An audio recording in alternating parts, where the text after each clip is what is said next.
Good evening, I'm CJ Ward. Beth is off tonight. We begin at 6 o'clock with a fire at UCSB designed to remove invasive shrubs and plants. News Channel reporter John Palminteri joins us live with that. And John, springtime flowers are expected to rise from the ashes.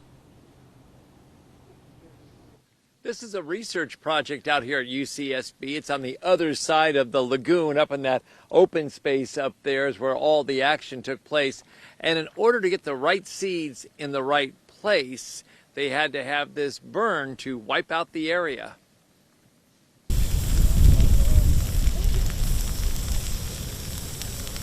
Flames burned up a quarter-acre of land around the UC Santa Barbara Lagoon as part of a research project that uses fire to rid the area of unwanted plants and grasses. Nature's so resilient. I think sometimes it needs our help, and that's where we come in and doing habitat restoration.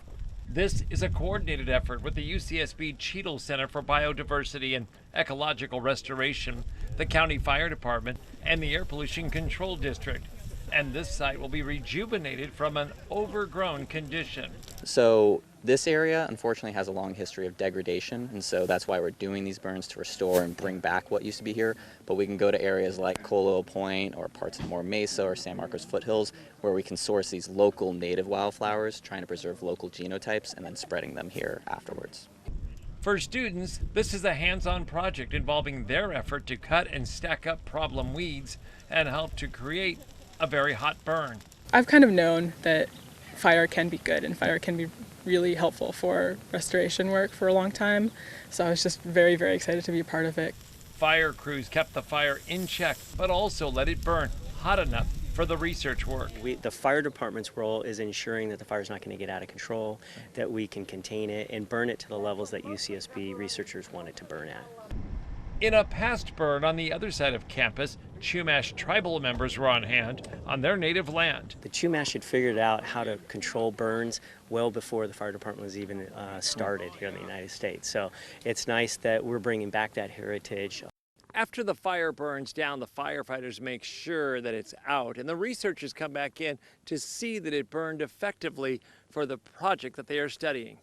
I mean, we're going to be putting in seed afterwards, like native seeds, so those will really create those beautiful wildflower blooms that you want to see. And then we want the fire hot enough so that it kills the things that we don't want. It's really cool to see the night and day change from weeds, a few species, to suddenly, dozens and dozens of different ones. Fire crews had hands-on experience here from the start of the fire to spraying down the site to make it safe. Anytime our firefighters get the opportunity to just visually watch fire and control it, especially in a controlled environment like this, there's so much for us to learn. Compared to when we're on a raging wildland fire, the intensity of it and the need to take action is definitely different. We've been out here before for this burn over the last approximately 10 years. About every couple of years they do this quarter-acre burn and do this research project up in that area above the lagoon. And what's interesting, and the proof of all of this, will come in the spring. After those seeds take hold and the spring rains come in, they're expecting to have a very big spring and colorful bloom early next year. About March or April, you should be able to see it. Reporting live at the UCSB Lagoon this evening, I'm News Channel reporter John Palminteri.